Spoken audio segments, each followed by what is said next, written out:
السلام علیکم ورحمۃ اللہ وبرکاتہ۔ پیارے بچوں، کیا حال ہے آپ سب کا؟ امید کرتی ہوں بالکل ٹھیک ٹھاک ہوں گے۔ آج ہے ہماری کہانی حرف کہانی ٹڈی اور ٹڈا۔ الف نگر میں دو بہن بھائی چھوٹی سی ٹڈی اور موٹا سا ٹڈا رہتے تھے۔ درخت کی ایک ٹوٹی ہوئی ٹہنی پر ان کا گھر تھا۔ ٹڈی ٹر اور ٹڈا ٹر کرتا تھا۔ اکثر دونوں ٹہنی سے لٹ کے آپس میں لڑتے ہی رہتے تھے۔ ایک دن ان کی لڑائیوں سے تنگ آ کر سب جانوروں نے اینک والے الو سے کہا کہ وہ انہیں سمجھائیں۔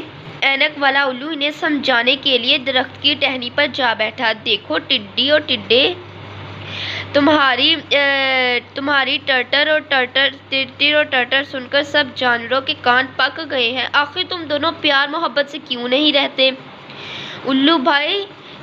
الو کی بات سنتے ہی ٹڈی نے ٹیڑھی آنکھ سے ٹڈے کو دیکھا اور بولی، الو بھائی، یہ سب قصور اس ٹڈے کا ہے۔ یہ سست اور کامچور ہے۔ دیکھو ذرا، ہر وقت کھا کھا کر اس کا پیٹ کتنا موٹا ہو گیا ہے۔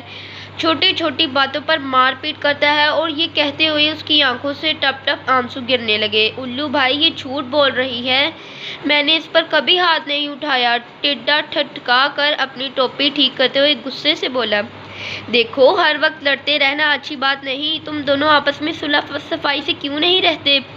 الو کے دیر سمجھانے کے باوجود دونوں ٹس سے مس نہ ہوئے اور پھر ایک بار پھر لڑنے لگے۔ دونوں نے بڑی دیر تک ٹر کی اور پھر ایک دوسرے پر جھپٹ پڑے۔ ٹڈی نے اپنی ٹانگ ٹڈے کے پیٹ میں مار دی تو ٹڈے نے پلٹ کر ٹڈی کے زوردار چانٹا مارا۔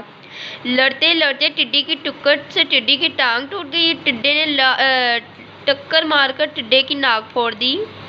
لڑتے لڑتے دونوں دہائیاں دیتے جاتے، ہائے کوئی بچائے، ہائے کوئی بچائے، ہائے ہمیں کوئی اٹھائے۔ اینک والے الو نے ڈاکٹر بلو نگڑے کو بلایا تاکہ دونوں کو فرسٹ ایڈ دی جائے۔ وہ دونوں بہت بری طرح زخمی تھے۔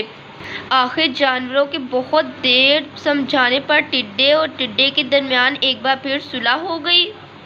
اس بار انہوں نے پکا ارادہ کر لیا کہ آئندہ نہ تو وہ لڑیں گے اور نہ ہی ایک دوسرے پر ہاتھ اٹھائیں گے اور بس ٹر کریں گے، اور وہ بھی کبھی کبھی۔ اب دیکھتے ہیں وہ کب تک اپنی بات پر قائم رہتے ہیں۔